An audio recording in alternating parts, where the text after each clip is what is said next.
بسم اللہ الرحمن الرحیم کاف ہا یا عین صاد ذکر رحمت ربک عبدہ زکریا صدق اللہ مولانا العظیم۔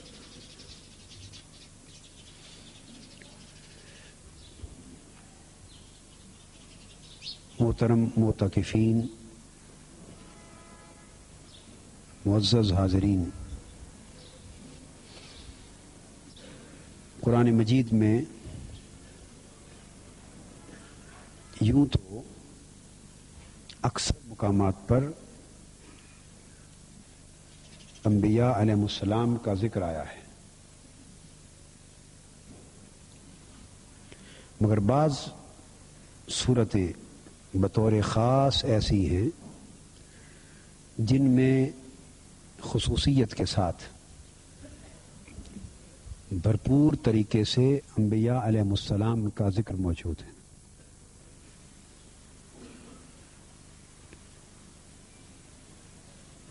ان کی بعثت کے حالات درج ہیں، ان کے تبلیغ کے اور دعوت کے حالات اور واقعات کا ذکر ہے، ان کے زمانوں کی مشکلات کا ذکر ہے، ان کی قوموں کی طرف سے جو مخالفتیں اور مزاحمتیں ان کے خلاف ہوئیں ان کا ذکر ہے، باطل طاقتوں نے حق کی دعوت کا راستہ روکنے کے لیے جو سازشیں کیں ان کا ذکر ہے، پھر انبیاء علیہ السلام کی ایسے حالات میں صبر اور استقامت کا بیان ہے، ان کی مبارک سیرتوں کے مختلف گوشوں کا بیان ہے۔ الغرض کئی صورتیں قرآن مجید میں ایسی ہیں جن میں تفصیل کے ساتھ بھرپور طریقے سے اور ہمہ جہت ذکر ہے انبیاء علیہ السلام کا۔ یہ بات ذہن نشین کر لیں کہ پوری کائنات انسانی میں بطور انسان بہترین نمونہ سیرت اور کردار کا، بہترین نمونہ سیرت و کردار کا بطور انسان ساری کائنات انسانی میں اگر ہو سکتا ہے تو وہ نبی کی ذات میں ہوتا ہے۔ کس ذات میں ہوتا ہے؟ نبی کی ذات۔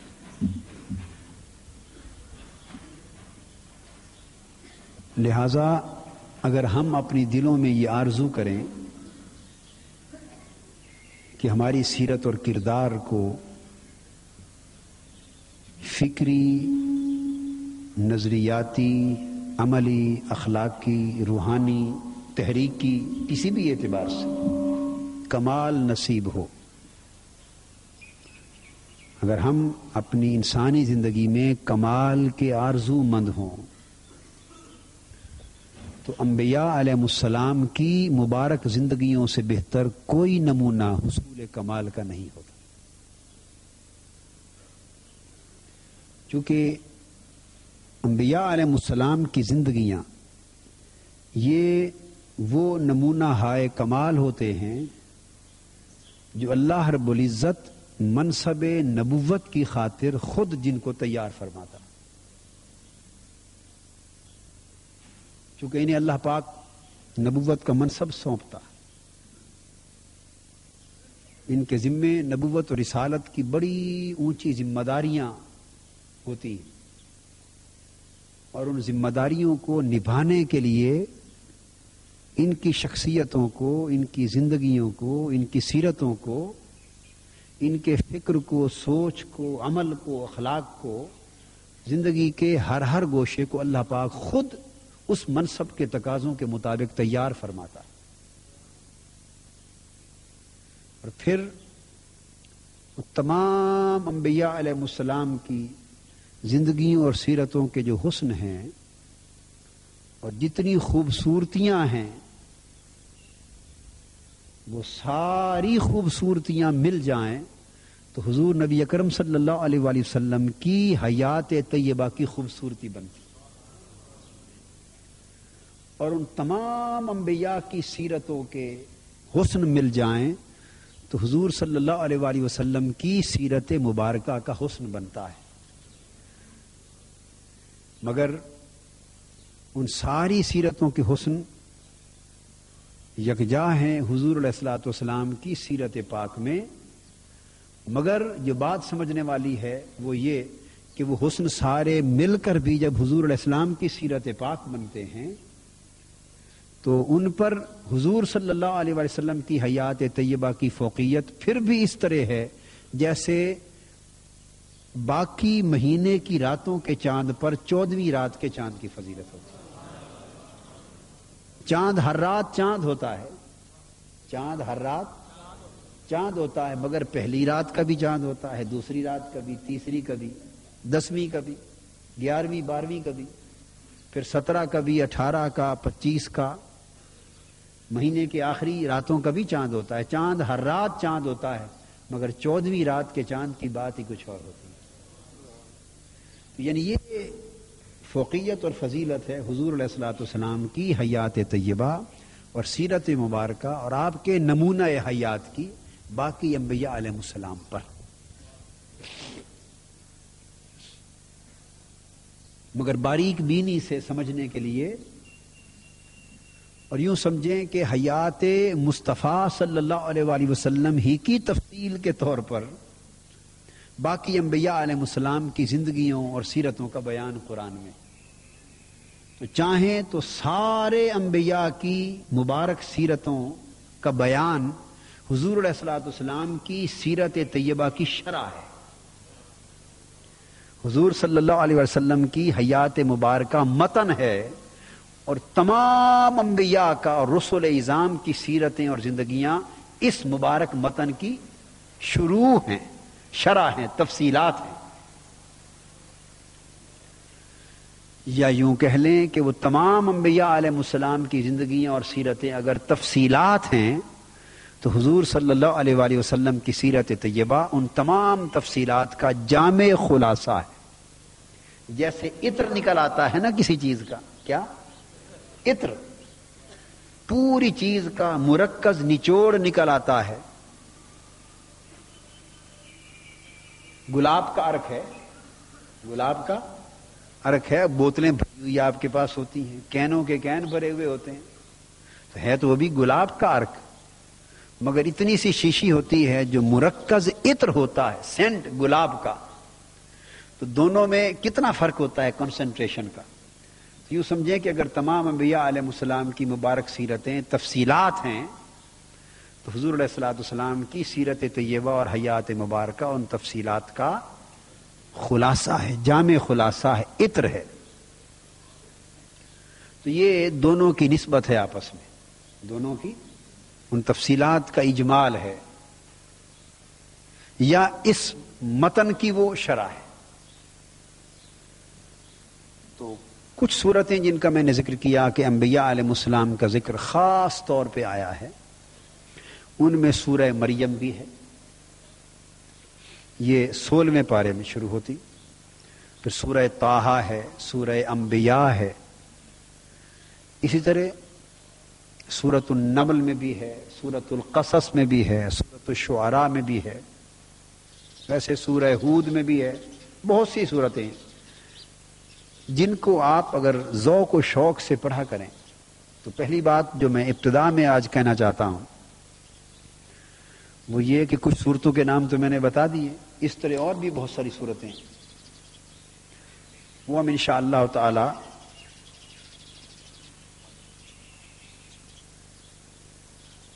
ایک نصاب کی صورت میں یا ایک نشاندہی آؤٹ لائن کی صورت میں ان کے نام آپ کو فراہم کر سکتے ہیں، کسی وقت کر دیں گے۔ تو ایسی صورتوں کا مطالعہ اس نقطہ نظر سے جو میں نے سمجھایا، خلوت میں تنہائی میں بیٹھ کر بطور خاص ڈوب کر کیا کریں، یوں کہ گویا اس صورت کا بیان آئینہ بن جائے، آئینہ بن جائے، اور آپ آیات مبارکہ کے آئینے میں ان انبیاء علیہ السلام کی سیرت طیبہ کی تصویر دیکھ رہے ہیں، جھلک دیکھ رہے ہیں۔ ان کی پوری حیات مبارکہ کا جو ایک سفر ہے وہ آیات طیبہ کے آئینے میں آپ کو نظر آ رہی ہیں، جھلک نظر آ رہی ہے۔ اور پھر نہ صرف دیکھیں بلکہ اس طرح ڈوب جائیں کہ جس جس مقام کو دیکھیں سمجھیں اس مقام کا پھر جو عطر ہو، نچوڑ، اس کو اپنی زندگی اور سیرت کے اندر اتارنے کی کوشش کریں۔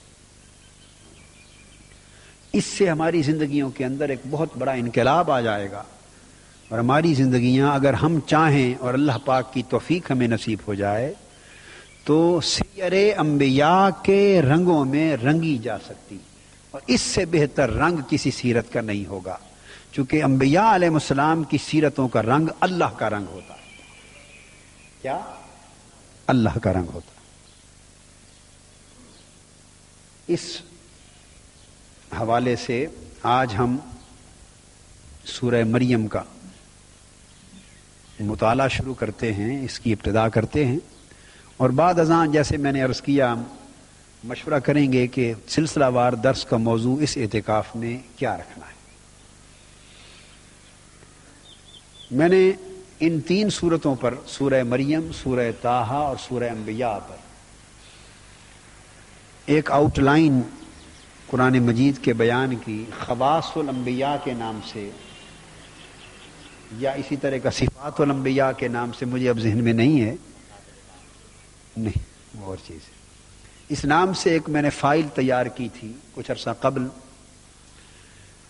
جو موضوع بیان کرنا چاہتا ہوں یہ سارا موضوع 3 سورتوں کا نچوڑ اس میں نے درج کیا، چونکہ اچانک ذہن بنا ابھی اس موضوع پر بات کرتے ہیں، تو فائل میرے پاس نہیں تھی، تو میں نے الحاج غلام مصطفیٰ صاحب کو گاڑی پر بھیجا کہ گھر سے جا کے لے آئیں، وہ لے کر شاید پہنچ گئے ہیں۔ تو آپ بڑی توجہ اور انہماک کے ساتھ اس موضوع کو سنیں اور سمجھیں، اور اس کو اپنے اندر اتارنے کی کوشش کریں۔ یہ گویا ما حصل ہے، نچوڑ ہے قرآن مجید کے بیان کا۔ یہ جو تذکرے اور صحبتیں جس کا بیان آپ پڑھا کریں گے، اس کا نام رکھا ہے میں نے اخلاق الانبیاء، خود ذہن سے اتر گیا تھا۔ کیا نام ہے؟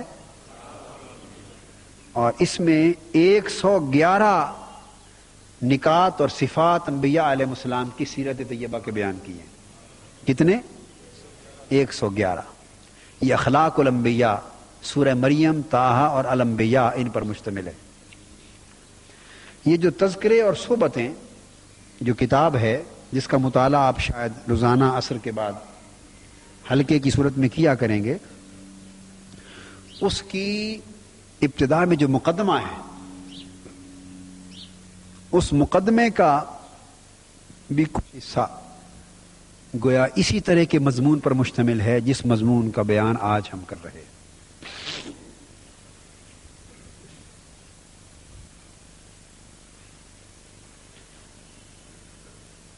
سورہ مریم کی ابتدا حروف مقطعات سے ہوتی، جس میں اللہ پاک نے کاف، ہا، یا، عین، صاد ان 5 حروف کو بیان کیا۔ یہ حروف رحمت ہیں، چونکہ ان کے ساتھ ہی اللہ رب العزت کی رحمت کا ذکر آیا۔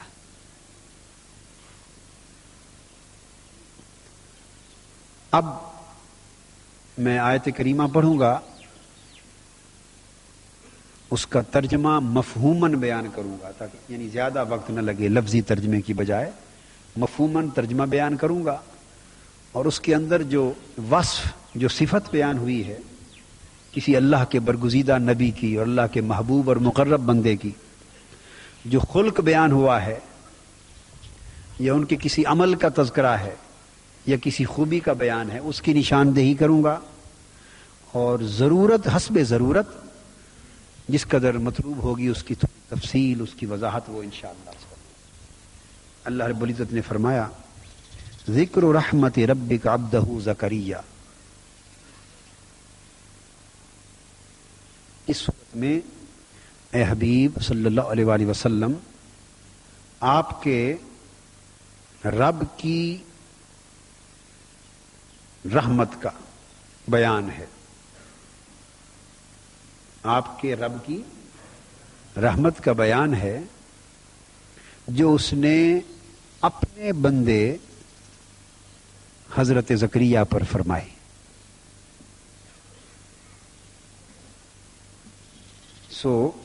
اس آیت کریمہ میں دو صفتوں کا بیان ہے۔ کتنی صفتوں کا؟ ایک تو ذکر رحمت ہے، ذکر رحمت ربک، ذکر رحمت ہے، اور دوسرا عبدہ زکریا، زکریا علیہ السلام اللہ کے برگزیدہ نبی ہیں۔ ان کا مزار حلب میں ہے، ملک شام میں۔ ابھی جو ہم گئے تھے، جو احباب قافلے میں بعد میں پہنچے وہ تو وہاں حاضری نہیں دے سکے، کچھ احباب میرے ساتھ تھے جو حلب تک جا سکے، تو ابھی میں نے خود بھی پہلی مرتبہ اور میرے اساتذہ جو احباب تھے انہوں نے سیدنا زکریا علیہ السلام کے مزار اقدس کی زیارت کی حلب میں، مسجد میں۔ اللہ کے نبی ہیں، مگر یہاں ذکر ان کا نبی کے عنوان سے نہیں کیا، بندے کے عنوان سے کیا ہے۔ آواز تھوڑی زیادہ کریں۔ یوں نہیں فرمایا اللہ آپ کے رب کی رحمت کا بیان ہے جو اس نے اپنے نبی زکریا پر کی، یوں نہیں فرمایا، زیادہ کریں، بلکہ فرمایا جو اس نے اپنے بندے زکریا پر کی۔ تو دوسرا وصف ذکر عبدیت ہے، بندگی کا ذکر۔ اب جو خلق اور صفت معلوم ہوئی جس سے اللہ پاک نے گویا اپنے برگزیدہ نبیوں کو بہرور فرمایا، اور جو خوبی ہمیں اپنی زندگی میں پیدا کرنی چاہیے وہ یہ کہ اللہ کا ذکر اور اللہ کی یاد۔ پہلی خوبی بتا رہا ہوں، اللہ کا ذکر اور اللہ کی یاد کثرت کے ساتھ اس کی رحمت کے ذریعے سے کرنی چاہیے۔ یعنی اللہ کی جب یاد کریں تو اس میں غالب پہلو اللہ پاک کی بڑی خوبیاں ہیں، بڑی صفتیں ہیں، مگر اس کی یاد میں، اس کے ذکر میں غالب پہلو اللہ کی رحمت کی یاد کا ہونا چاہیے۔ بولیے، یہ صرف واز نہیں سنانا چاہتا آپ کو، میں چاہتا ہوں کہ کچھ باتیں سمجھ آ جائیں اور انہیں زندگی میں اتار لیا جائے۔ اگر خالی واز اور درس ہی سن کے چلے جانا ہے جیسے ہمارا معمول ہے تو ٹھیک ہے، مجھے بیان کرنے کا اجر ثواب مل جائے گا، آپ کو سننے کا ثواب مل جائے گا، مگر زندگیوں میں بات نہ اتری تو مقصود قرآن کے بیان کا پورا نہ ہوا۔ آپ دعا کریں سارے کہ جو میں بیان کروں وہ میری زندگی میں اتر جائے، میں دعا کروں کہ وہ سب کچھ آپ کی زندگیوں میں بھی اتر جائے۔ دیکھو نا، پہلی دعا پہ آہستہ آمین کہیے آپ نے، آہستہ۔ دوسری پر کہ آپ کی زندگیوں میں زور سے، کہ جس کا مطلب ہے کہ تواڈی تا خیر ہے، اترے یا نہ اترے۔ چونکہ درس دینے والے اکثر ایسے ہی ہوتے ہیں، جو بیان کرتے ہیں خود خالی ہوتے ہیں، تواڈی خیر ہے، ساڈی زندگی میں اتر جائے۔ ایک دوسرے کے لیے، دونوں کو ایک دوسرے کے لیے جب دعا کریں تو دوسرے کی دعا کو جتنے ذوق شوق سے کریں، اللہ اس کے اپنے حق میں دعا کو اتنے ذوق شوق سے پورا کروا دیتا ہے، مراد اس کی پوری کرتا ہے۔ اس میں فراخ دلی اور سخاوت ہے، اور دوسرے کے لیے درد مندی اور بے خواہی ہے۔ یہ بھی اعلیٰ خلق ہے جو انبیاء علیہ السلام کی سنت۔ تو ذکر و رحمت ربک سے پہلی بات یہ معلوم ہوئی کہ تیرے رب کی رحمت کا ذکر صلی اللہ تعالی علیہ وآلہ وسلم۔ یہ کیوں پڑھا صلی اللہ علیہ وآلہ وسلم؟ اس لیے کہ بات اور بیان تو سیدنا زکریا علیہ السلام کا شروع ہونے والا ہے، پورا رکوع اور آگے تک ذکر سارا سیدنا زکریا علیہ السلام کا ہو رہا ہے، مگر اللہ پاک بھی رحمت اور محبت والا رب ہے نا، رحمت اور محبت والا رب ہے.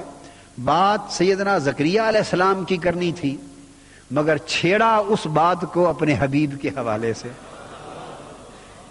یعنی محبت والے ایک تار چھیڑتے ہیں نا, محبت والے ایک تار چھیڑتے ہیں. بات سیدنا زکریا علیہ السلام کی کرنی ہے مگر بات کو چھیڑا کہاں سے ہے؟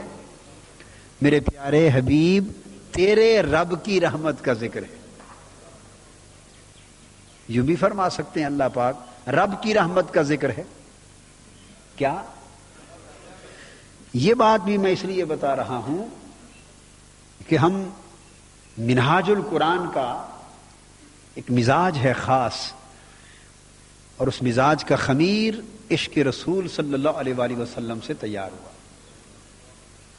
اور منہاج القرآن کا یہ مزاج ہے, اور اگر کسی جگہ نہیں تو ہونا چاہیے. بولیے ہونا. اور یہ مزاج جھلکنا چاہیے کہ یوں ہی ہر بات سے کسی نہ کسی سبیل سے حضور کا ذکر نکال لیا جائے صلی اللہ علیہ وسلم. حضور کی بات کسی بہانے سے چھڑ جائے, مدینے کی بات کسی بہانے سے چھڑ جائے, آقا کا تذکرہ کسی نہ کسی بہانے سے ہو جائے. یہ منہاج القرآن کا ایک مزاج ہے, اور ہمارے ایمان کا مزاج بھی یہی ہونا چاہیے. ایمان کے مزاج ہوتے ہیں نا, ایمان کے بھی مزاج ہوتے ہیں.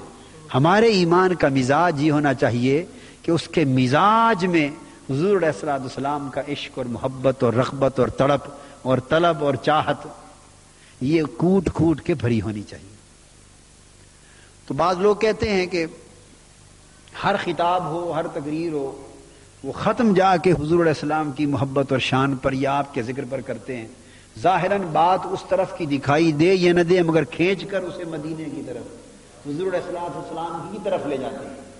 یہ الزام ہے نا ہم پر, ایک نہیں ہے, ہے.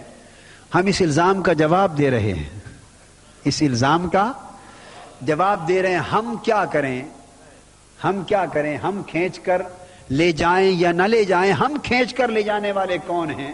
اللہ پاک کی سنت یہ ہے, بات زکریا علیہ السلام کی ہے اور چھیڑی جا رہی ہے حضور کی نسبت سے.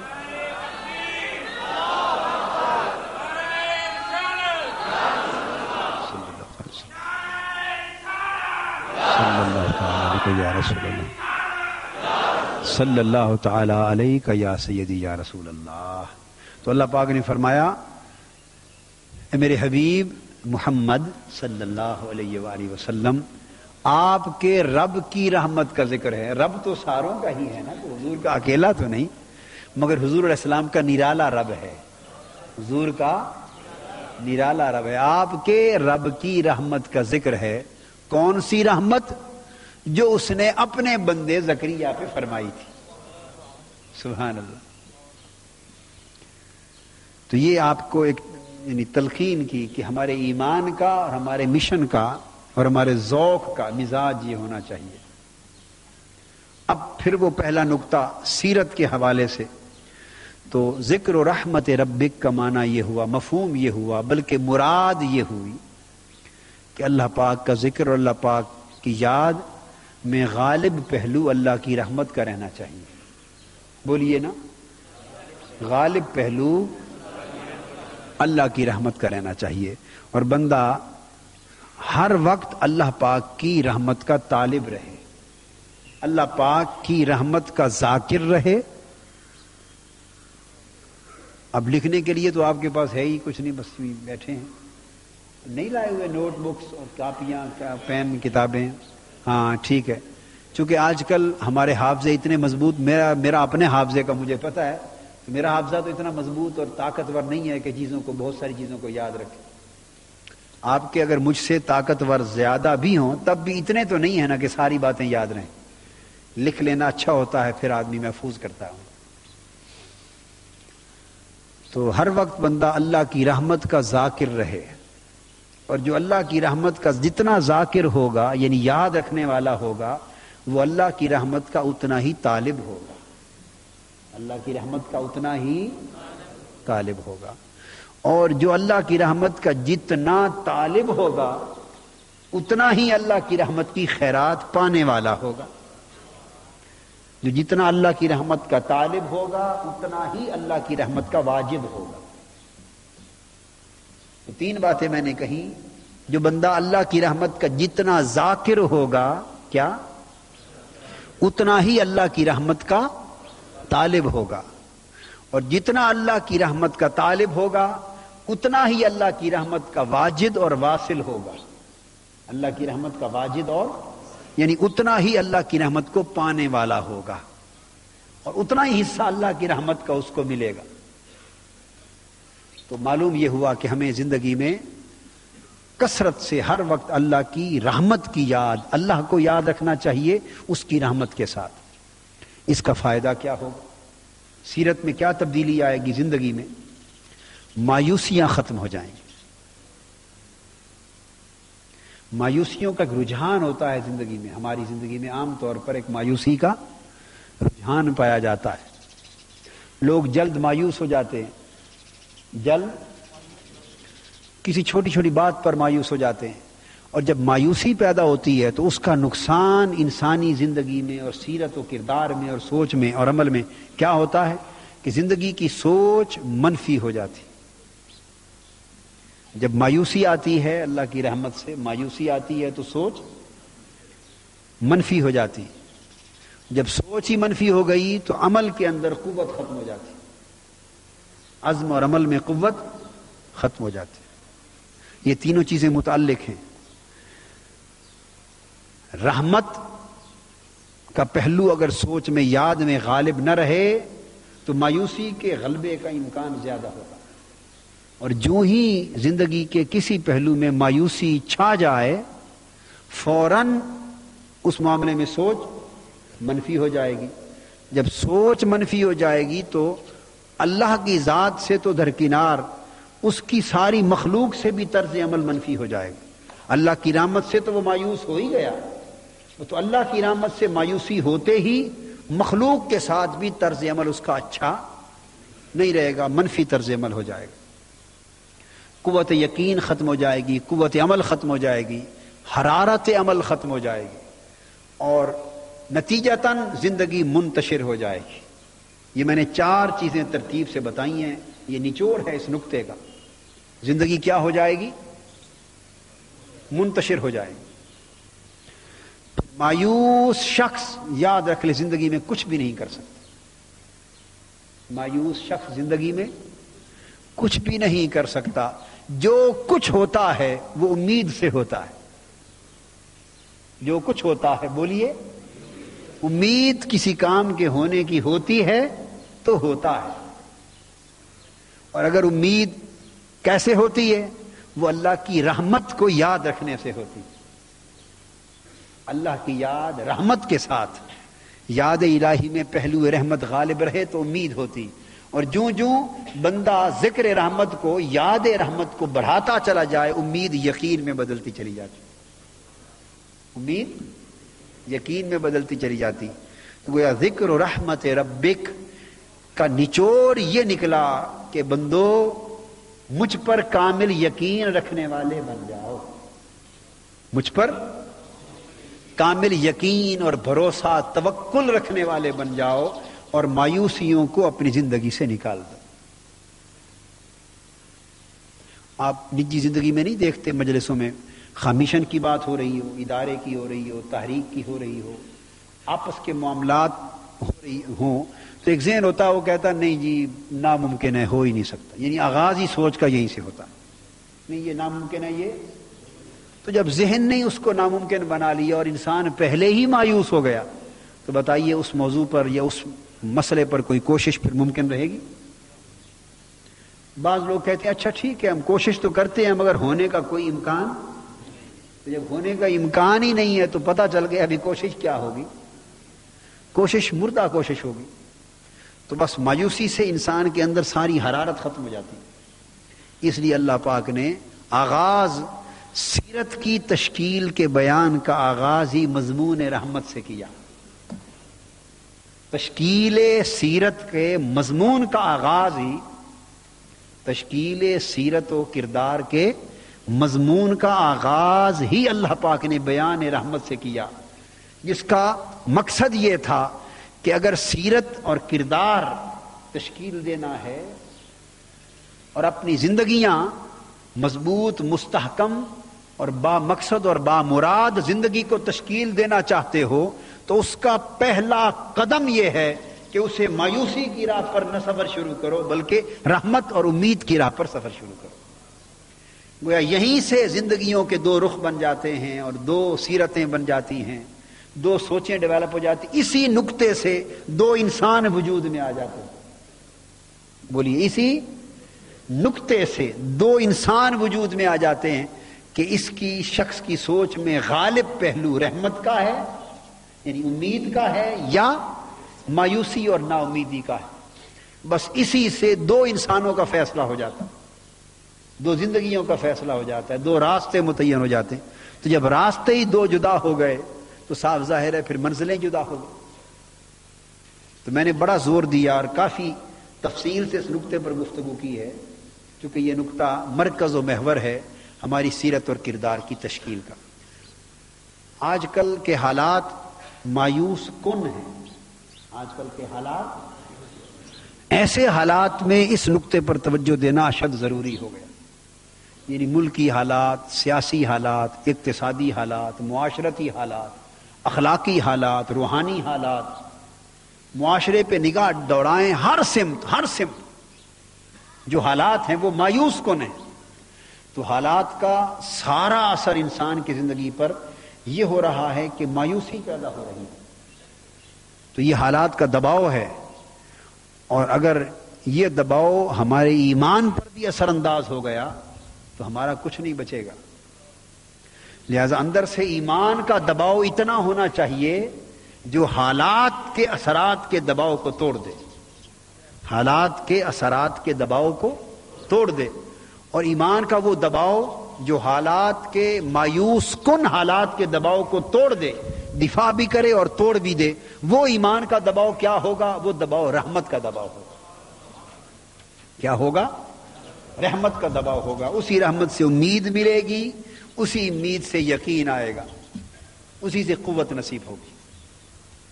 تو اللہ پاک کا فرمان ذکر و رحمت ربک، یہ آپ کے رب کی رحمت کا ذکر ہے.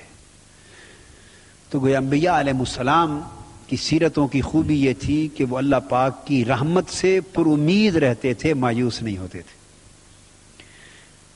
اور ہمیں اپنی سیرت و زندگی کو اللہ کی رحمت سے پر امید رہنے والی زندگی بنانا چاہیے، مایوس زندگی نہیں بنانا چاہیے. اب فرمایا عبدہ زکریا، وہ رحمت جو اللہ نے اپنے بندے زکریا پہ کی. اب یہاں ایک بات اور بھی ذہن میں رکھ لیں، اس کے اندر ذکر و رحمت ربک، یعنی رحمت کا مضمون تو بیان ہو گیا نا.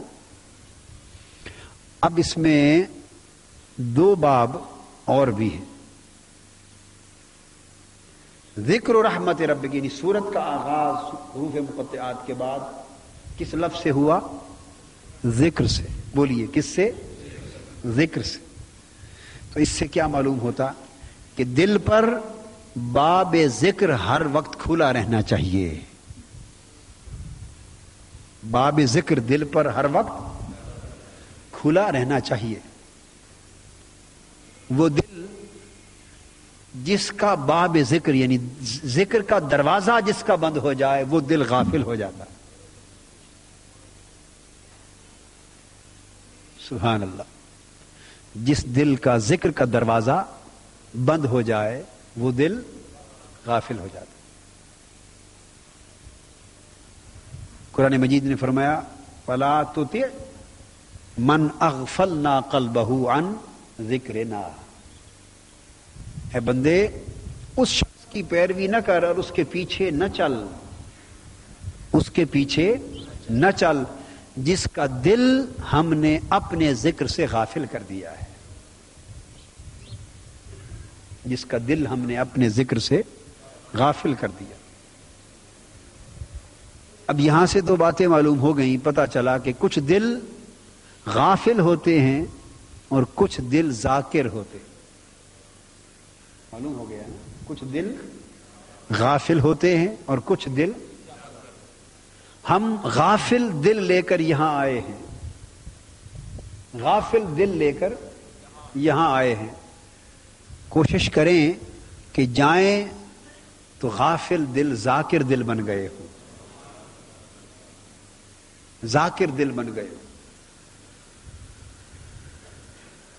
یعنی ذکر کا, اللہ کے ذکر کا دروازہ ہمارے دلوں میں کھل جائے, ہمارے دلوں میں, اور دل کی زبان اللہ کا ذکر کرنے والی بن جائے. دل کی زبان اللہ کا ذکر کرنے والی بن جائے. اس کا مطلب یہ کیا ہے؟ مطلب یہ ہے کہ دل ہر وقت اللہ کی یاد کرنے والا بن جائے, ہر وقت اللہ کی یاد کرنے والا بن جائے. یعنی ہر وقت دل میں, دماغ میں, سوچ میں, فکر میں, یاد میں ہر وقت اللہ پاک کا ذکر رہے, اللہ کی یاد رہے. تو اس طرح قلباً و لساناً, یعنی دل میں بھی اور زبان میں بھی, دماغ میں بھی, سوچ میں بھی, دل میں بھی, زبان پر بھی, ہر جگہ پر اللہ کا ذکر اور اللہ کی یاد جاری رہنی چاہیے. کیا فائدہ ہوگا؟ جب دماغ میں اللہ کا ذکر ہوگا, اللہ کی یاد ہوگی, تو دماغ شاطر اور شیطان نہیں ہو سکتا. دماغ میں پلیدی, فتنہ اور شر نہیں آئے گا, چونکہ اللہ کی یاد اس دماغ کو, اس کی سوچ کو صالح کر دے گی. آپ دیکھتے ہیں نا بعض افراد طبعاً ایسے ہوتے ہیں کہ ان کا دماغ ہر وقت فتنہ تلاش کرتا رہتا ہے, شر تلاش کرتا ہے, فتنہ انگیزی تلاش کرتا ہے, منفی باتیں, سازشیں تلاش کرتا ہے, لوگوں کے خلاف پروپیگنڈا کی باتیں تلاش کرتا ہے. دماغ ان کاموں میں لگا رہتا ہے. بعض لوگ ایسے ہوتے ہیں. یہ کون سے لوگوں کا دماغ ہوتا ہے؟ وہ دماغ جس دماغ میں اللہ کا ذکر نہیں ہوتا, جس دماغ میں اللہ کا ذکر نہیں ہوتا. اور اگر اللہ کا ذکر, اللہ کی یاد دماغ میں آ جائے تو دماغ اللہ سے خائف ہو جاتے ہیں, اللہ سے خائف ہو جاتے ہیں. پھر اللہ کی یاد دماغ کے اندر کے ماحول کو, سوچ کے ماحول کو بدل دیتی, اور بندے کی سوچ پاکیزہ ہو جاتی, بندے کی سوچ پاکیزہ ہو جاتی. اس طرح دل ہے. بعض دل ہوتے ہیں وہ لوگوں کے لیے کینہ رکھتے ہیں, اپنے اندر بغض رکھتے ہیں, اناد رکھتے ہیں, انتقام رکھتے ہیں, تکبر رکھتے ہیں, نفرتیں, کدورتیں رکھتے ہیں. وہ دل ان رذائل کے ساتھ غلیظ ہو جاتے ہیں, ان رذائل کے ساتھ غلیظ ہو جاتے ہیں. وہ کون سے دل ہوتے ہیں؟ حقیقت میں جو دل اللہ کی یاد سے غافل ہوتے ہیں, اور جو دل غفلت سے نجات پا جائے اور ذاکر ہو جائے. کیا ہو جائے؟ اس دل میں اللہ کی یاد آ جائے. تو اب جس دل میں اللہ کی یاد آ گئی,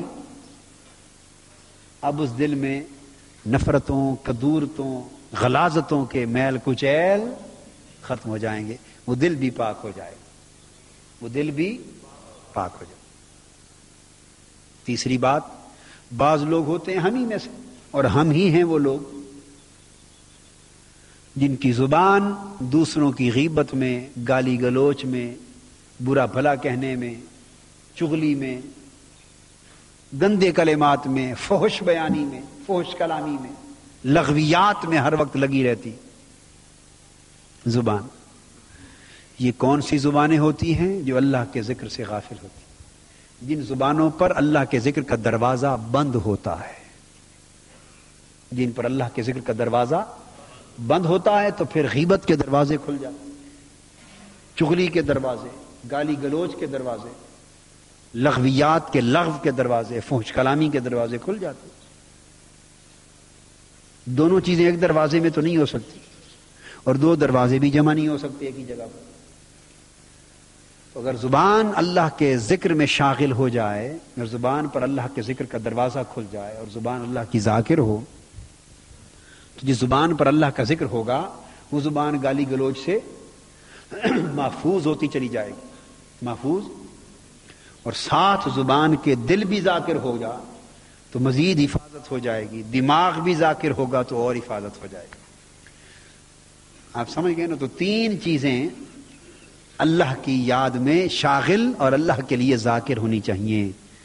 دماغ تاکہ سوچ پاک ہو جائے، دل تاکہ انسان کا باطن پورا پاک ہو جائے، زبان تاکہ انسان کا کلام اور گفتگو پاک ہو جائے۔ تو اللہ کے ذکر کا دروازہ دماغ پر بھی کھلے، دل پر بھی کھلے، زبان پر بھی کھلے، اور پھر اس کا اثر کردار پر ہوتا ہے، اس کا اثر کردار پر ہوتا ہے۔ مثلا عمل بھی اگر اللہ کا ذاکر ہو جائے، کیا عمل؟ چوتھی چیز، انسان کا عمل، زندگی، اس کے اعضاء، ان پر بھی اللہ کے ذکر کے دروازے کھل جائیں۔ ہاتھوں پر بھی اللہ کے ذکر کا دروازہ کھل سکتا ہے، کھلتا ہے، تاکہ ہاتھ جب بھی اٹھیں اور استعمال ہوں اللہ کی اطاعت میں استعمال ہوں، نافرمانی میں نہ ہو۔ قدم جب اٹھیں اللہ کے بتائے ہوئے راستے پر اٹھیں، منع کیے ہوئے راستے پر، گناہ کے راستے پر نہ اٹھیں۔ جسم، آنکھ جب کھلے، جس کو دیکھے اور جو دیکھے تو اس چیز کے دیکھنے سے آنکھ باز رہ جائے جس کو دیکھنے سے اللہ نے منع فرمایا، اس چیز کو سننے سے کان رک جائیں جن کو سننے سے اللہ نے منع کی۔ مثلا کوئی آپ کے پاس بیٹھے غیبت کر رہا ہے، گالی گلوچ دے رہا ہے، کسی کو برا بھلا کہہ رہا ہے، آپ خود تو نہیں کہہ رہے، آپ کی زبان تو بچ گئی مگر کان تو نہ بچے نا، بولیے، زبان تو بچ گئی مگر کان بچے، تو زبان کے گناہ سے بچ گئے مگر کان کے گناہ میں شامل ہو گئے، مصروف ہو گئے، تو گناہ تو ہو گیا۔ ہم بہت سے کرتے ہیں میں نے خود تو کچھ نہیں کہا نا بھائی، اب دوسرے کہیں تو میں کسی کی زبان روک سکتا؟ آپ کی مجلس میں کوئی کہنے والا ہو تو آپ زبان روک سکتے ہیں، پشت پیچھے کہے تو نہیں روک سکتے، مجلس میں تو روک سکتے، کہیں بھائی بس اس مجلس میں یہ گناہ کی بات ہے، اس کی اجازت نہیں، ہم اس کو سن کر اس گناہ میں شریک نہیں ہونا چاہتے، روک لیں۔ تو زبان کے گناہ سے بچے اور کان کے گناہ میں شریک ہو گئے تو بات تو ایک ہو گئی۔ لہذا جسم پر، عمل پر، کردار پر اور اعضاء پر، جسمانی اعضاء پر بھی اللہ کے ذکر کا دروازہ کھلنے کا معنی یہ ہے کہ پورا جسم اور جسم کے اعضاء اللہ کی فرما برداری میں استعمال ہو، نافرمانی میں استعمال نہ ہو، اللہ کے فرمان بردار بن جائے، تابع فرمان ہو جائے، اللہ کا پورا جسم اور تمام اعضاء اللہ کے اطاعت گزار ہو جائیں اور اس کی نافرمانی کے کاموں میں استعمال ہونے سے رک جائیں۔ قیامت کے دن ہر عضو گواہ بن جائے گا اسی بندے کے خلاف، یعنی ہمارے اعضاء جو گناہ ہم دنیا میں کریں گے اور کرتے ہیں، ان گناہوں پر خود ہمارے خلاف ہمارے جسم کے اعضاء گواہی دیں گے۔ ہاتھ کہیں گے باری تعالیٰ اس شخص نے مجھ سے یہ گناہ کروایا تھا، قدم کہیں گے باری تعالیٰ اس شخص نے مجھے، قدموں کو، ہمیں تیری نافرمانی کی راہ پر ڈالا تھا۔ آنکھیں کہیں گی باری تعالیٰ ہم سے اس شخص نے گناہ کے لیے ہمیں استعمال کیا تھا۔ کان کہیں گے باری تعالیٰ یہ شخص جان بوجھ کر ہمارے اندر، کان کہیں گے ہمارے اندر گناہ کی بات ڈلواتا تھا۔ زبان کہیں گی مجھ سے گناہ کی بات کہلواتا تھا۔ تو ہمارے اعضاء ہمارے خلاف گواہ بن جائیں گے، اور نیکیوں پر بھی اعضاء گواہ بن جائیں گے، وہ ان لوگوں کے لیے جن کے جسم، زندگی، عمل اور اعضاء پر اس بندے نے اللہ کے ذکر کے، اللہ کی یاد کے اور اللہ کی اطاعت کے دروازے کھول لیے ہوں گے۔ تو کچھ اعضاء چیخ رہے ہوں گے باری تعالیٰ اس نے ہم سے گناہ کروایا، اور کچھ اعضاء اللہ کا شکر بجا لے رہے ہوں گے باری تعالیٰ تیرا شکر ہے۔ آنکھیں کہیں گی تیرا شکر ہے کہ مولا تو نے ہمیں اس شخص میں رکھا، یہ ہم سے نیکی کرواتا رہا۔ ہاتھ کہیں گے یہ ہم سے تیری اطاعت کرواتا رہا۔ ماتھا کہے گا مولا تیرا شکر ہے تو نے مجھے اس شخص کا ماتھا بنایا کہ ہر وقت مجھے تیرے سجدوں میں لگاتا رہا۔ زبان کہے گی مولا تیرا شکر ہے تو نے مجھے اس بندے کی زبان بنایا کہ جب بھی میں ہلی تیری یاد میں ہلی، تیرے فکر میں ہلی، تیرے ذکر میں ہلی، تیری اطاعت میں ہلی۔ قدم کہیں گے باری تعالیٰ تیرا شکر ہے تو نے ہمیں اس شخص کے قدم بنایا کہ ہر وقت زندگی بھر یہ تیری راہ میں ہی ہمیں چلاتا رہا۔ بولیے نا کتنا بڑا فرق پڑ جائے گا، کتنا بڑا فرق پڑ جائے گا۔ زندگی کی ایک اپروچ ہے، ایک ایپٹیچیوڈ ہے، ایک طرز عمل ہے، طرز فکر ہے، وہ سارا کچھ ذکر و رحمت ربکا کے اندر آ گیا ہے۔ ویسے تو اور بھی بہت کچھ اندر ہے، آپ اس کے اندر قرآن مجید کا اللہ کا کلام تو سمندر ہے، ایک ایک لفظ بھی سمندر ہے، ایک ایک آیت سمندر ہے، اس میں غوطے لگا کر جتنا نیچے جاتے جائیں وہاں گوہروں کی اور ہیروں کی، جواہرات کی، موتیوں کی کوئی حد ہی نہیں ہے۔ اتنی نصیحتیں، ہدایتیں، اتنی تعلیمات ہیں۔ تو یہ بات ذہن میں رکھ لیں کہ اللہ کے ذکر کا دروازہ چاروں جگہوں پر کھل جانا چاہیے۔ اب میں بار بار اس کو دہرا رہا ہوں اس لیے کہ کثرت سے میں دہراتا رہوں، آپ سنتے رہیں کہ شاید اسی دہرانے سے کچھ کھل جائے، شاید تھوڑی سی کھڑکی کھل جائے، اور کچھ نہیں تو تالا ہی کھل جائے۔ میں بار بار دہراتا رہوں، آپ سنتے رہیں، اسی دہرانے کے عمل سے خدا جانے تالا ہی کھل جائے۔ ہمارے دماغ میں اللہ کے ذکر اور اس کی یاد کا دروازہ کھل جانا چاہیے، ہمارے دلوں میں اللہ کے ذکر کا دروازہ کھل جانا چاہیے، ہماری زبان پر اللہ کے ذکر کا دروازہ کھل جانا چاہیے، اور ہمارے جسموں میں، پوری زندگی میں، اعضاء میں، ہر عضو میں اللہ کے ذکر کا دروازہ کھل جانا، اس طرح کھلے کہ ہماری پوری زندگی اللہ کے ذکر کا دروازہ بن جائے، ہمارا انگ انگ اللہ کی یاد میں محو ہو، ہمارا فکر، ہماری سوچ، ہماری آرزو، ہماری تمنا، ہمارا کلام، ہمارا بیان، ہماری گفتگو، ہمارا عمل، ہماری کوششیں، ہر شے اللہ کے ذکر اور اللہ کی یاد میں مگن ہو جائے۔ پھر فرمایا عبدہ زکریا، اللہ کا بندہ زکریا علیہ السلام۔ تو یہاں سیدنا زکریا علیہ السلام کی دوسری خوبی کا بیان کیا ہے کہ وہ اللہ کے بندے تھے۔ سبحان اللہ۔ اب اندازہ کریں، ہیں تو نبی، کئی خوبیاں، کئی صفتیں ہیں، مگر پہلا ذکر سیدنا زکریا علیہ السلام کا اللہ پاک نے اس آیت میں، یعنی اس صورت میں جو پہلا ذکر کیا، کس خوبی سے کیا؟ اللہ فرما رہا ہے وہ میرا بندہ تھا۔ سبحان اللہ۔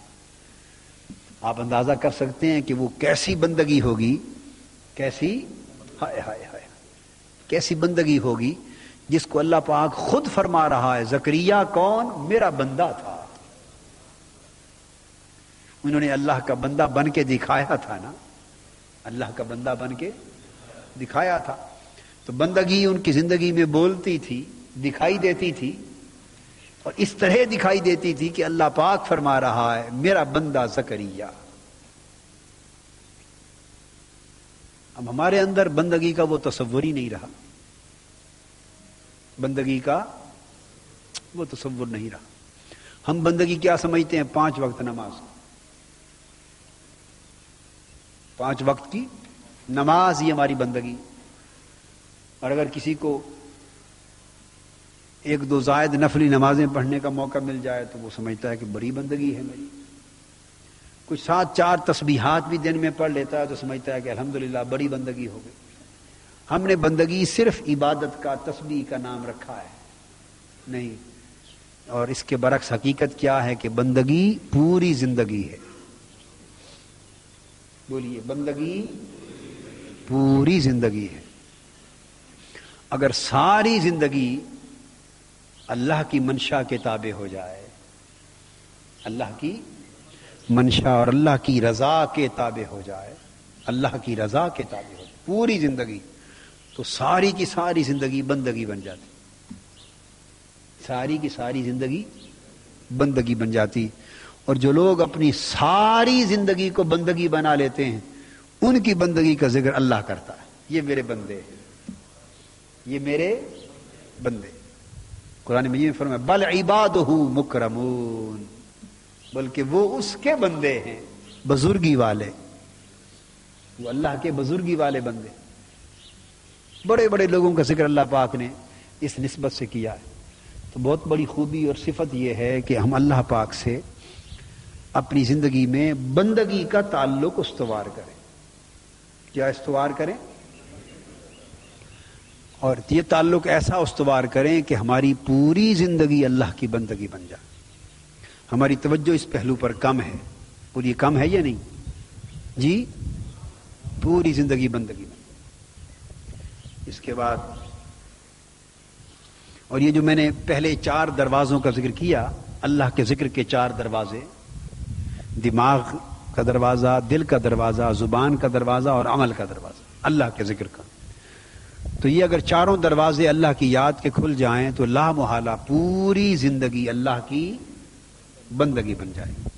گویا بندگی اللہ کے ذکر اور اس کی یاد کے تابع ہے۔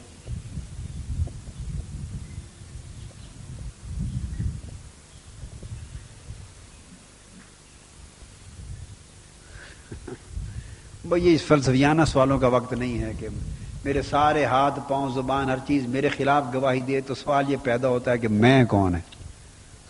یہ اس وقت فلسفے کا لیکچر میں نہیں دے رہا، اس پر بہت بات ہو سکتی ہے، مختصر جواب بتا دیتا ہوں، یہ آپ خود ہی سمجھ جائیں، خود سمجھ جائیں۔ جب آنکھ بھی آپ کے خلاف ہو گئی، کان بھی خلاف ہو گئے، ناک بھی خلاف ہو گیا، ہاتھ بھی، پاؤں بھی، جب جسم کے سارے اعضاء خلاف ہو گئے اور آپ کے خلاف گواہی دینے لگ گئے، تو اتنا تو پتہ چل گیا نا کہ یہ اعضاء میں نہیں ہے، یہ جسم میں نہیں ہوں۔ جواب تو اس کے اندر خود موجود ہے کہ میں جو اس جسم کو سمجھے ہوئے ہوں، اب یہ موضوع پھر آپ نے بدل دیا، یہ میں جو یہ سمجھا ہوا ہوں کہ یہ جسم ہی میں ہے اور اسی کو پال رہا ہوں، اسی کو آرام دینے پہ لگا ہوا ہوں کہ میں یہ ہوں، اسی کو کھلا رہا ہوں کہ میں یہ ہوں، اسی کو سنوار رہا ہوں کہ میں، تو ہم تو اسی جسم کو میں سمجھے ہوئے ہیں، اور حدیث نے بتا دیا یہ اے میں، یہ تو تیری میں کے غیر ہیں، سارے شریک پال رکھے ہیں تم نے، یہ تو سارے غیر ہیں، یہ تو سارے غیر ہیں، انہوں نے تو آپ کے خلاف اللہ کی عدالت میں گواہ بن جانا ہے، تو تو ان کو میں سمجھے ہوئے اپنا بنائے ہوئے، یہ تو غیر ہیں۔ تو جب میں کون ہے اس کی سمجھ اسی وقت آ جائے گی جب اس جسم کے غیر ہونے کی سمجھ آ جائے گی۔ جب یہ سمجھ آ جائے گی نا کہ یہ جسم اور اعضاء میں نہیں غیر ہیں، تو باقی جو بچ جائے گا وہ میں رہ جائے گی۔ جسم کی نفی کر لیں گے، یہ غیر ہو گئے، باقی جو بچ جائے گا وہ میں بن جائے گی۔ اب میں بھی 2 قسمیں ہیں، ایک اچھی میں ہے اور ایک بری میں ہے۔ تو بری میں جو ہے وہ تو میں ہے، بری میں کو تو مارنے کی ضرورت ہے، بری میں کو تو مارنے کی ضرورت ہے، اور جب آپ نے اس جسم کو اور اعضاء کو غیر سمجھ لیا، بری میں مر گئی۔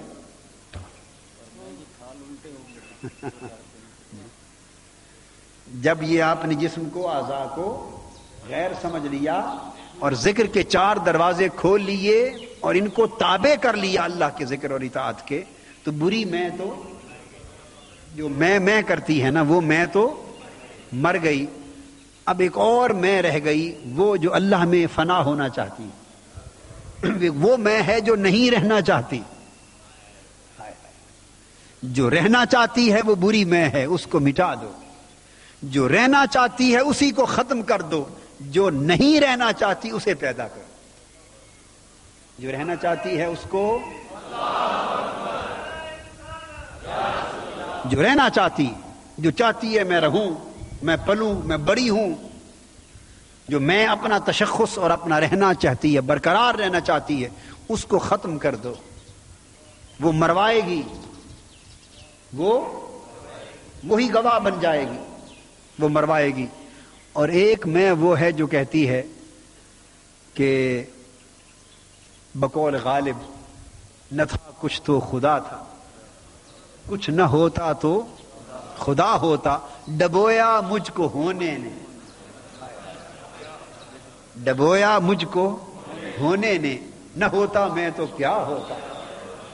وہ ایک میں اندر رو رہی ہے، چیخ رہی ہے کہ ہائے میں کیوں ہوئی، ہائے ہائے ہائے میں کیوں ہوئی، میں نہ ہوتی تو جدائی نہ ہوتی۔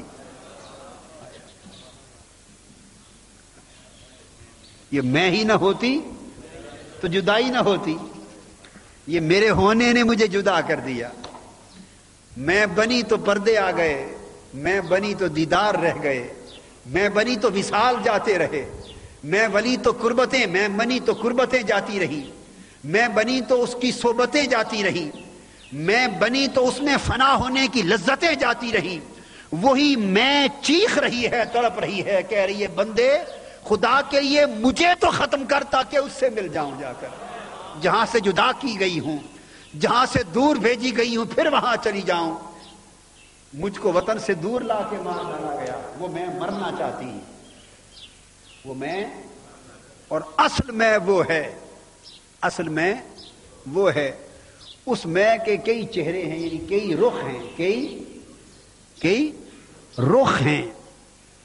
اس کا ایک رخ روح ہے، وہ میں کبھی روح کے، وہ میں کیا ہے یا کون ہے، وہ کبھی روح کے جلوے میں نظر آتی، کبھی دل کے جلوے میں نظر آتی وہ میں، کبھی روح کے جلوے میں نظر آتی، کبھی پھر اندر سر ایک راز ہے اس کے پردے میں نظر آتی، جلوے میں، کبھی وہ بھی ایک پردہ اٹھتا ہے تو خفی ایک مقام ہے اس میں نظر آتی، اور ایک وہ پردہ اٹھتا ہے تو اخفا ایک مقام ہے وہ اس میں نظر آتی۔ بھئی یہ جو پردے ہیں مختلف جو اٹھتے چلے جاتے ہیں تو وہ میں نکھلتی چلی جاتی ہے، اور جو میں مقام اخفا پہ جا کے نکھرتی ہے، مقام اخفا پر، وہ حقیقی میں ہے جس کو اجاگر کرنے کی ضرورت ہے۔ من عرف نفسہ فقد عرف ربہ، اس میں کی معرفت جس کو ہو جائے اس کو رب کی معرفت ہو جائے،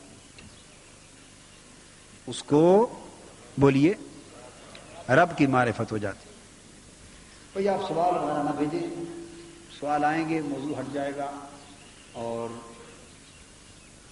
پھر ذہن اس طرف چل پڑتا ہے، اس کے اندر بھی بہاریں ہوتی ہیں مگر میں چاہتا نہیں ہوں کہ ان بہاروں میں دائیں بائیں ہم کھو جائیں اور یہ موضوع آگے سفر رہ جائے۔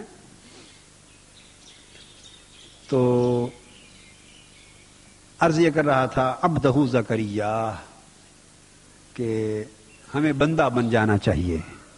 کیا ہم بندہ بننے کی کوشش میں نہیں ہیں، مولا بننے کی کوشش میں۔ ہماری کوشش کیا ہے؟ ہماری کوشش یہ ہے کہ بندگی سے نکل جائیں، کبریائی مل جائے، بندے نہ رہیں، مولا بن جائیں، رب ہو جائیں، خدا ہو جائیں۔ شعوری طور پر نہ صحیح مگر لا شعوری طور پہ ہم اسی سمت لگے ہوئے، اسی سمت لگے ہوئے۔ ہماری مرضی کے خلاف جب کوئی کام ہو جاتا ہے تو ہم آگ کی طرح بھڑک اٹھتے ہیں کہ نہیں؟ یہ ہوتا کون ہے میری مرضی کے خلاف کرنے والا؟ یہ ہوتا کون ہے مجھے نہ کرنے والا؟ بولیے، آگ کی طرح بھڑک اٹھتے ہیں یا نہیں؟ یہ جو بھڑکتی ہے آگ، یہی ہمارے اندر کبریائی کی آرزو کی آگ ہے۔ کیا؟ کبریائی کی آرزو کی آگ ہے۔ کبریائی کا جو بت ہے، کبریائی کا جو بت ہے وہ پورا، وہ آرزو جو کرے پوری ہو، جو کرے پوری ہو، جو کرے پوری ہو، تو وہ ہر بات جو دل میں آئے پوری ہوتی چلی جائے تو وہ پلتی ہے، وہ پلتی ہے، کبریائی کی آرزو پلتی ہے۔ اور بندگی کی آرزو اس کے برعکس ہے، خواہشیں تمنائیں پوری نہ ہوں بلکہ ٹوٹ جائیں تو بندگی پلتی۔ تمنائیں دنیا کی آسیں امیدیں ٹوٹتی جائیں نا تو بندگی پلتی، تو بندگی شکستگی سے پلتی ہے۔ بندگی، علامہ اقبال نے کہا ہے، متاع بے بہا ہے درد و سوز آرزو مندی، بندگی دے کر نہ لوں شان خدا ولی، مقام بندگی دے کر نہ لوں شان خدا بندی. کیوں کہ متاع درد و سوزے بے بہا ہے آرزو. یہ جو درد و سوزے بے بہا ہے، آرزو پوری ہو تو درد و سوز پیدا ہوتا ہے، یا آرزو ٹوٹے ہو تو درد و سوز؟ آرزو کے پورا ہونے سے درد و سوز پیدا ہوتا ہے، یا آرزو کے ٹوٹ جانے سے؟ بولیے نا.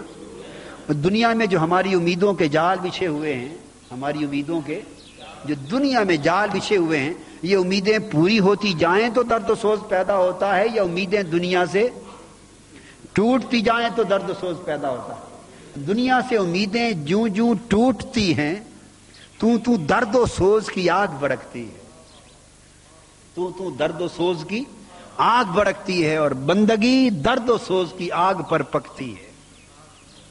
بندگی درد و سوز کی آگ پر پکتی ہے.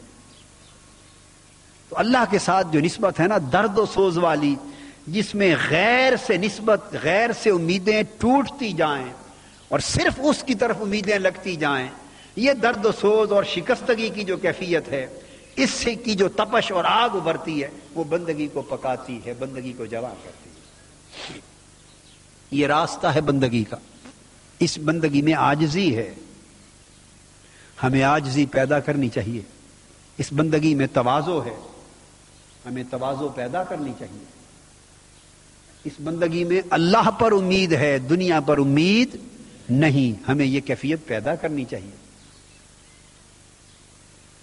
اولیاء کرام نے بیان کیا، یعنی غصہ، جب انسان غصے میں آ کے بڑک اٹھتا ہے، فرمایا غصہ بھی تکبر کی شاخ ہے. غصہ بولیے تکبر کی شاخ ہے، اور تکبر کبریائی کی آرزو. تکبر کبریائی کی آرزو. اور بندگی کی ساری کیفیتیں اس کے برعکس. جتنی باتیں میں نے عرض کی ہیں، ہمیں چاہیے کہ ان پر ہم بعد میں ٹھنڈے دل سے سوچیں، مراقبہ کریں. آج نماز ظہر کے بعد جب آپ مسجد میں بیٹھیں یا واپس جائیں، یہ جو بیان آج اللہ کی رحمت کا اور اللہ کے ذکر کے دروازوں کے کھلنے کا، اور پھر اللہ کی بندگی کا یہ جو بیان ہوا، ان تصورات پر جو تصور بن جائے ذہن میں پختہ ہو جائے، اس پر مراقبہ کریں. کیا کریں؟ آنکھیں بند کر کے دل کی طرف نگاہ کر کے بیٹھ جائیں. جو کچھ بیان کیا اس کو تصور میں لا کر اس کے اندر فکر کریں، غور و خوض کریں، مراقبہ کریں، اور اتنا ڈوبیں کہ ان کیفیات کو سمجھیں اور انہیں واردات بنا کر اپنے اندر وارد کرنے کی، پیدا کرنے کی کوشش کریں. دیر تک اس پر غور و خوض کریں، بعد میں بھی سوچا کریں، مراقبے بعد میں بھی کریں. مگر یہ لازمی امر ہے کہ ہماری زندگیوں میں تبدیلی آنی چاہیے. نہیں آنی چاہیے؟ ہم رسمی تبدیلی لاتے ہیں، حقیقی تبدیلی نہیں لاتے. یہ جو آیت پاک ہے جس نے ہمیں اللہ کی رحمت کے دروازہ دکھایا، ذکر کا دروازہ دکھایا، رحمت کی یاد دلائی اور بندگی کا راستہ بتایا، یہ ہماری زندگیوں میں حقیقی تبدیلی کو چاہتا. رسمی تبدیلیاں کیا ہیں؟ ہم اعتکاف پہ آ گئے، یہ ایک رسمی تبدیلی ہے. گھر بار چھوڑا ہے، کاروبار چھوڑے ہیں، یہاں آ کے بیٹھے ہیں، ایک سنت پوری کی ہے، ایک رسم ادا ہو گئی. رسم ادا تو بولیے نا، یہ غور کیجئے، مراقبے میں آج یہ غور کیجئے کہ ہم اسی رسم تک کھڑے رہیں گے یا آگے بھی بڑھنا چاہیے. بولیے نا، اسی رسم تک کھڑے رہیں گے، ہر سال آئیں گے یہ رسم پوری کریں گے، یا کچھ آگے بھی بڑھیں گے؟ آئیے اس رسم کی حد کو توڑیں اور اس رسم کے پیچھے جو پورا مضمون کا ایک سمندر ہے اس میں چھلانگ لگا دیں. اس کے پیچھے مضامین کا ایک سمندر ہے، اللہ کا ذکر. تھوڑا آنکھیں بند کر کے دیکھیں اس کی یاد کو، اس کے ذکر کو. وہ ایک سمندر ہے، ٹھاٹھے مار رہا ہے. اللہ کی یاد ٹھاٹھے مارتا ہوا سمندر ہے. اس کی یادیں، اس کی رحمت اور اس کے ذکر کی لہریں اٹھ رہی ہیں، موجیں اٹھ رہی ہیں، اور ہم کنارے پر کھڑے ہیں. اللہ کی بندگی ایک سمندر ہے، اس کی بندگی کے بڑے بڑے جوہر، ہیرے جواہرات پڑے، ہم ساحل پر کھڑے ہیں. مراقبہ کریں، غور کریں، عزم پیدا کریں، یقین پیدا کریں، ارادہ، پختہ ارادہ پیدا کریں. اور وہ یہ کہ ہم رسم کے ساحل پہ کھڑے ہیں. آؤ اب اس اللہ کی بندگی ذکر اور رحمت کے سمندر میں چھلانگ لگا دیں. کیا کر دیں؟ چھلانگ لگا دیں، ڈوب جائیں اللہ کے ذکر کے سمندر میں، اللہ کی اطاعت کے سمندر میں، اللہ کی محبت کے سمندر میں، اللہ کی فرما برداری کے سمندر میں، اللہ کی بندگی کی نسبت کے سمندر میں، اللہ کی معرفت کے سمندر میں، اللہ کے تعلق کے سمندر میں ڈوب جاؤ، اس کی لہروں میں دفن ہو جاؤ.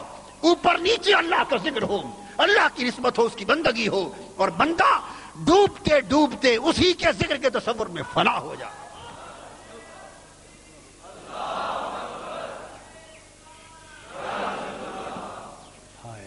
اتنا ڈوب جاؤ لہروں میں، اتنا ڈوب جاؤ کہ پھر جب اپنی طرف دھیان کریں، آنکھوں سے، کان سے، جسم سے، بال سے، ایک ایک انگ سے، رونگٹوں سے ایک ہی آواز آئے، اللہ اللہ اللہ اللہ اللہ. اللہ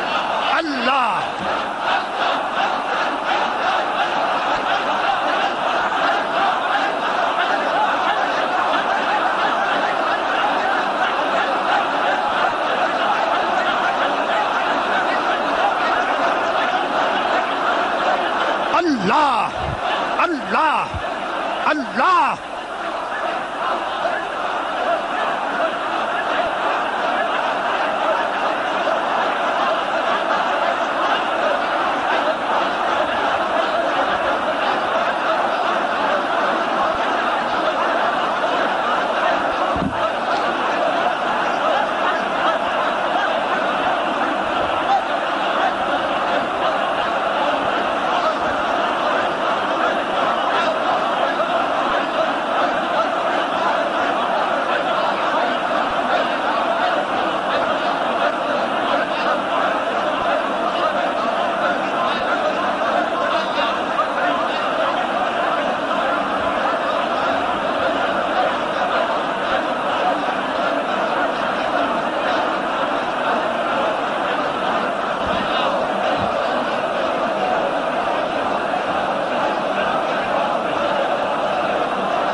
محمد رسول اللہ لا الہ الا اللہ محمد رسول اللہ لا الہ الا اللہ محمد رسول اللہ لا الہ الا اللہ محمد رسول اللہ لا الہ الا اللہ محمد رسول اللہ وما علینا الا البلاغ اللہم صلی علی سیدنا محمد وعلی آلہ وصحبہ وبارک وسلم اللہم صلی علی سیدنا وبارک وسلم اللہم صلی وسلم وبارک علی سیدنا محمد یا اللہ ہمارے اپنے ذکر کے دروازے کھول ہم غافل دلوں کے ساتھ اور غافل زبانوں کے ساتھ آئے ہمارے دماغ میں اپنے ذکر کا دروازہ ہمارے دلوں میں اپنا ذکر کا دروازہ ہماری زبانوں پر اپنے ذکر کے دروازے اعمال میں اعضاء ذکر کے دروازے مولا ہم پر اپنے ذکر کے دروازے کھول ہمارے اوپر اپنی رحمت کے دروازے کھول بحق کے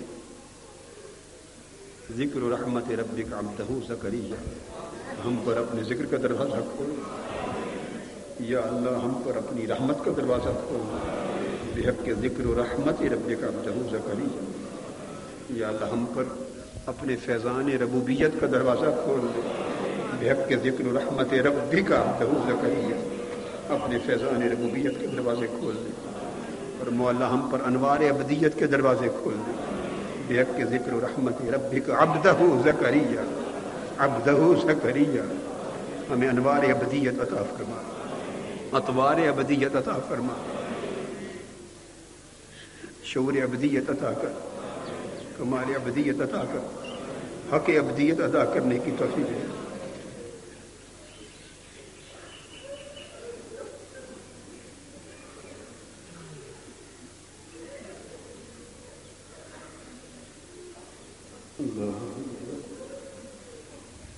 صلی اللہ تعالی علیہ وسلم